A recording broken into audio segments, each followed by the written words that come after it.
Tonight, Hillary Clinton is daring Republicans to open the doors and turn on the cameras for her Epstein testimony. In a social media post today, Clinton said she and her husband had engaged the House Oversight Committee in good faith, but that James Comer, the committee's chair, kept moving the goalposts.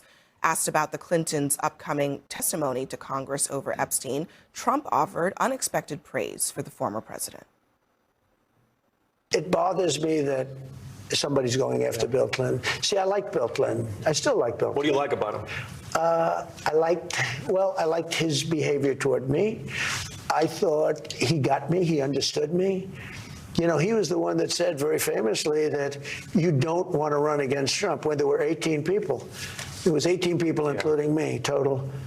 And he kept telling them, you don't want to run against Trump. So just as a bit of a sidebar here, Bill, do you have any idea why Trump is so sometimey about Bill Clinton? Sometimes he's a sexual predator, other times he's been good to him. I mean, I think Trump just went through a very difficult public period when he was out of office. I think he knows how difficult it is to be in the spotlight under circumstances like this. And I think there's some empathy, perhaps, that people don't give him credit for. I think there's some of that here. He sees some of his experience in Perhaps. He knows this is difficult. I wonder if it's empathy or sort of self-interest, right? That he's saying, nobody look here, and also don't look at me, right? That's sort of what I'm seeing in this. It feels a bit like the boys' club. And I think when it comes to the Epstein files, people aren't exactly worried about political party. They're worried about privilege, and that people who seem to be above the rest of us get away with things. And Trump is no exception. Should the testimony be public? You know, sure. Look, I don't think they should be testifying. Look, they're being called to testify, supposedly to get more information about Epstein. If you're going to say the Clintons have to testify, then Trump has to testify, period. I mean, there's just no way to justify one and not the other. So let's just assume for a moment that it is a completely political play to get the Clintons there. Okay, it is a political response to say, let's do this in public. Because I think they're going to try, and in particular, Hillary probably is going to try to bring Donald Trump back into the conversation about Jeffrey Epstein. Which, can I just say, there's a trend online right now that's saying that 2026 is just 2016 all over again. And something about this feels very much like that. If you've seen people posting those throwback photos, this matchup feels very similar. I thought that was a good trend, too. Oh, drag it. We're all younger then, Ashley. Yes, we were. It's true. People are saying it's part of the millennial midlife crisis. Yeah. I'll tell you one thing Donald Trump's gotten in common with Bill Clinton. We got all his voters now. All the good old boy Union Democrats that voted for Bill Clinton in middle America, they now vote for Donald Trump. That is one connection in history that you'll never be able to shake. All these blue-collar, non-college, working-class guys from West Kentucky and other places in middle America where I'm from, they were Clinton. They were the biggest Clinton people I knew. And now they love Trump. They've abandoned the Democratic Party. So what do they have in common? We took all of Clinton's coalition, and now Trump's the president. I don't want to play politics with this. If you're in the Epstein files, you need to get dragged out. If you have done something wrong in that, it was a sick, disgusting, despicable, sexual pedophilia, predatory, the worst of the worst. I don't care if you're Republican. I don't care if you're Democrat. You need to go down.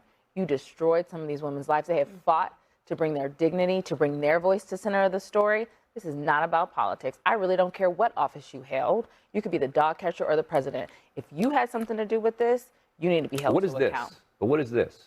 And any involvement in being a part of sex trafficking, Okay, fine. sexual any of that. abuse. But how about, like, you had a conversation with Jeffrey Epstein on an email? Ask the question. Once it's answered, ask and answer. But I don't think it should just be one side versus the other side. I'm certainly not going to sit here and defend anything. You know, because but that's I'm just like that's what you want to get killed on social media somehow. But this whole some fouls out, not all the fouls out. I like this guy. I don't know. We gotta this is nasty. This was disgusting. And then if it was anybody else but billionaires, they all would have been called in to be discussed. That's exactly it. Well, I agree with your sentiments, of course. One thing that I don't understand, I've not understood it since this story's been going for the last several months. There are members of Congress who claim to have had conversations with the victims where they heard them name names.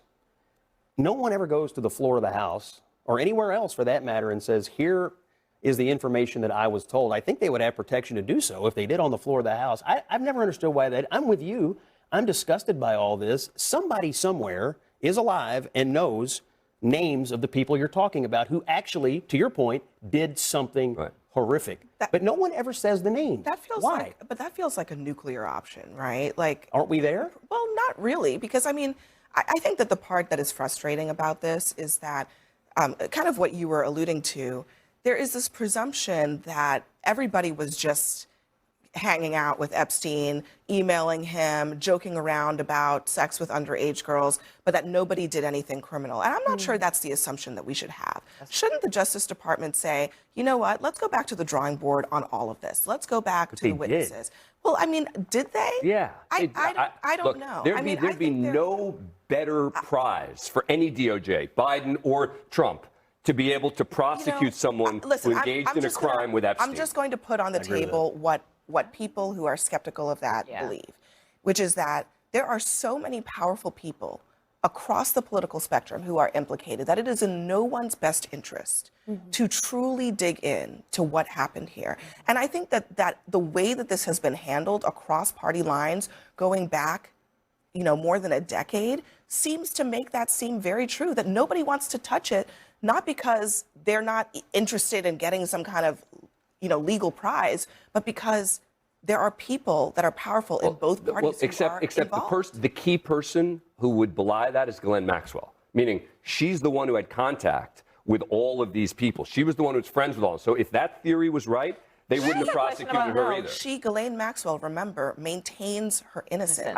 Okay. So what? But my point is that if she were to implicate other people in sex trafficking, she would be essentially she would be implicating herself. She could say, I saw certain things. She has a lot of reason. No, I had nothing to do with it. I saw this person. How many people are in jail because of the Epstein files? Sorry? How many people are actually in jail because of this? The Epstein files? Because of the Epstein. Just one. One. Right. Alive. Okay. So how many victims are there? Hundreds. So did one person do wrong by all those people?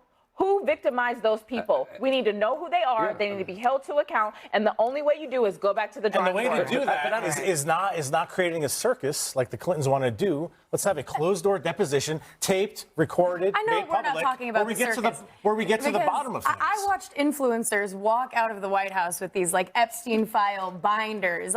What are we talking about? They want to create the circus. I think what everyone wants here is more transparency. I think both things not a could be cherry true. pick And I think, video. Bill, I tend to agree with you. I find public hearings, especially on Capitol Hill these days, to be completely worthless.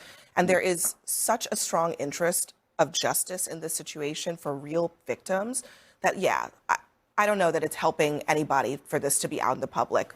And Comer said you can do both. Let it. You can I think the reason why they want it is because they don't have a trust. serious inquiry. They don't trust what people do when they leave the private testimony.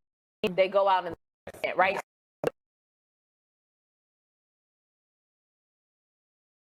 Republican, and they're saying, let me say it from my own mouth and let you hear it in your own ears. All right. Next for us, an event meant for prayer and reflection has turned into a Trump mixtape of self-praise and grievances. Was it appropriate or preachy? We'll talk about it next.